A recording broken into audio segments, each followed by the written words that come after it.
मानवाश्रम के विकास को लेकर उन्होंने कहा कि ये स्थान न केवल आस्था का प्रतीक है और पर्यटन की दृष्टि से बेहद महत्वपूर्ण है। उन्होंने कहा कि इसे राष्ट्रीय पर्यटन मानचित्र पर लाना सरकार की प्राथमिकता है। इसी को लेकर हमारे संवाददाता हितेश त्यागी ने विधानसभा अध्यक्ष रितु खंडूरी से खास बातचीत की है। देखें जरा। सभा अध्यक्ष और कोटद्वार से विधायक रितु खंडूरी जी हमारे साथ हैं। आज उनसे हम कई ऐसे महत्वपूर्ण मुद्दे हैं, बिंदु है जिनसे उनसे चर्चा करने वाले हैं। मैम, किस तरीके से देखते हैं आप एमपी के लिए, एक सांसद के लिए एक केंद्रीय विद्यालय को लाना? वैसे तो बहुत लंबी फेरिस्त हो जाती है कि हमारे यहाँ भी आ जाए, हमारे यहाँ भी आ जाए, लेकिन कोटद्वार जैसे क्षेत्र में आप केंद्रीय विद्यालय लेकर आए। कई माओं के ऐसे सपने होते हैं कि उनके बच्चे घर के पास में ही जाए। किस तरीके से देखते हैं? देखिए, ऐसा है कि केंद्रीय विद्यालय का जो सपना था कोटद्वार सालों से, 20 साल से देख रहा था, और उसमें जब मैं 3 साल पहले विधायक कोटद्वार बनी तो ये एक बहुत महत्वपूर्ण मांग थी कि केंद्रीय विद्यालय होना चाहिए। उस पर जब मैंने कार्य करना शुरू किया तो ज़मीन ज़रूर एक आवंटित थी, लेकिन उस ज़मीन पे लोग काबिज थे। 6 महीने उस पर काम करने के बाद एसडीएम के माध्यम से ये जानकारी मिली कि इसको अभी इसको खाली कराना इस वक्त मुश्किल है, उसमें समय लग सकता है।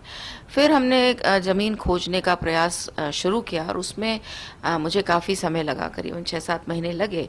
और फिर हमारा जो किशनपुरी है वहाँ पर हमको एक स्कूल के अंदर अच्छी ज़मीन मिली, जिस ज़मीन को हम लोगों ने निर्णय लिया कि ये ठीक रहेगा। केंद्र विद्यालय जो संगठन है वहाँ से भी अफसर लोग आए और उन्होंने जब उस ज़मीन को देखा तो उनको लगा कि ये कार्य हो सकता है। लेकिन उसमें भी एक अड़चन आई कि जो केंद्र विद्यालय है भारत सरकार का है, उसने कहा कि हम ज़मीन खरीदेंगे नहीं।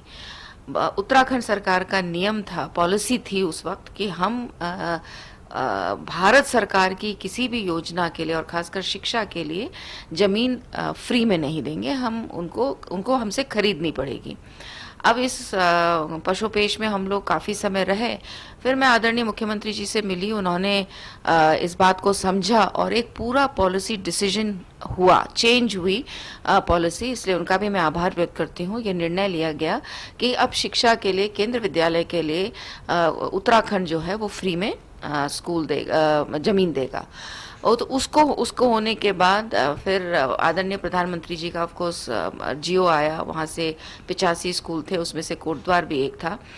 उसमें हम सब ने बार बार पत्राचार किया। उसमें हमारे सांसद जी अनिल बलूनी जी भी थे, उन्होंने भी पूरा अपनी तरफ से प्रयास किया कि कैसे केंद्रीय विद्यालय हो सकता है।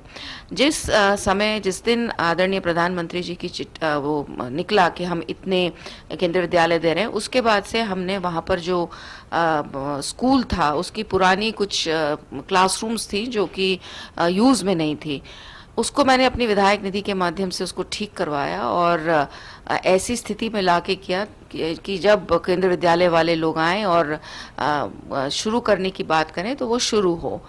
केंद्रीय विद्यालय को दिखाया गया, उन्होंने काफ़ी बार आकर उसको रिव्यू किया, देखा, उसमें कुछ चीज़ें बताई, एडिशंस और करवाए। क्लासरूम्स ठीक हुए, शौचालय बने, पानी की व्यवस्था की गई, टिन शेड लगा, अब दीवार भी हम एक बना रहे हैं।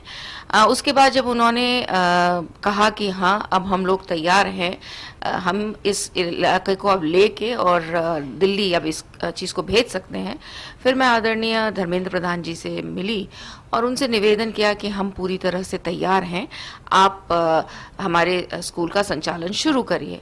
तो उन्होंने कहा कि वैसे तो हम सब एक साथ शुरू करना पसंद करेंगे, 85 के 85, लेकिन क्योंकि आप आई हैं और कोटद्वार की बात है, मैं देखता हूँ मैं क्या कर सकता हूँ। मैं उनका आभार व्यक्त करती हूँ कि उन्होंने हमारे स्कूल को संचालित करने का आदेश दिया और आज हमारे स्कूल में वहाँ एडमिशन्स हो चुके हैं। बच्चे करीबन 250 बच्चे लेने की बात है। अभी कुछ सीट्स खाली हैं ओबीसी में और एससी में सीट्स खाली हैं, लेकिन स्कूल अब बहुत जल्द, हफ्ते 10 दिन के अंदर शुरू हो जाएगा। तो ये एक अचीवमेंट मेरी ही नहीं, हमारे जो सैनिक भाई हैं उन्होंने इसके लिए बहुत संघर्ष किया। हमारे जो वरिष्ठ नागरिक संगठन है, उन्होंने भी बहुत इसके लिए संघर्ष किया और मैं सिद्धवली बाबा की कृपा से हम सब मिलकर ये कर पाए, तो ईश्वर का आभार है कि शिक्षा जो कि बहुत आवश्यक है। अगर देश को 2047 में एक विकसित भारत की तौर से हम देखना चाहेंगे, उसमें शिक्षा का बहुत बड़ा रोल होगा और मुझे बहुत प्रसन्नता है कि एक बहुत ही बढ़िया केंद्र विद्यालय हम कोटद्वार ला पाए हैं। तो ये थे हमारे साथ विधानसभा की अध्यक्षा रितु खंडूरी जी, जिन्होंने साफ तौर पर कहा है कि अनुशासन और मर्यादा सबसे जरूरी है। कैमरा पर्सन हर्ष उनियाल के साथ हितेश त्यागी, इंडिया वॉइस, देहरादून।